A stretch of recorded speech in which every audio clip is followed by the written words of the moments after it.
প্রথমে mobile phone ছিনতাই, চুরি করে পার পেতে পারবে এমন বুক ভরা আশায় দেয় লেকের পানিতে ঝাঁপ।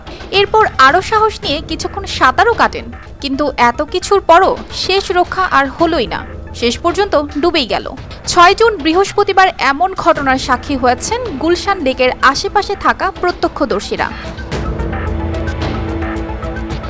ফায়ার সার্ভিস ও সিভিল ডিফেন্স জোন ৩ এর কর্মকর্তা শফিকুল ইসলাম ছিনতাইকারী ডুবে যাওয়ার বিষয়টি নিশ্চিত করে জানান, সকালে মোবাইল ফোন ছিনতাই করে পালাতে গিয়ে গুলশান লেকে লাফ দেয় চোর। কিছু দূর সাঁতার কাটার পর সে পানিতে ডুবে যায়।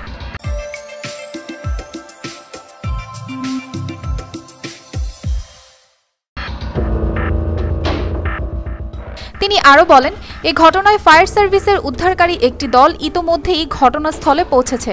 বারিধারা ফায়ার সার্ভিস স্টেশনের ডিউটি অফিসার জানান, একটি ডুবুরি দল উদ্ধার কাজ শুরু করেছে, তবে এখনও তাকে খুঁজে পাওয়া যায়নি। অর্পিতা জাহান, RTV।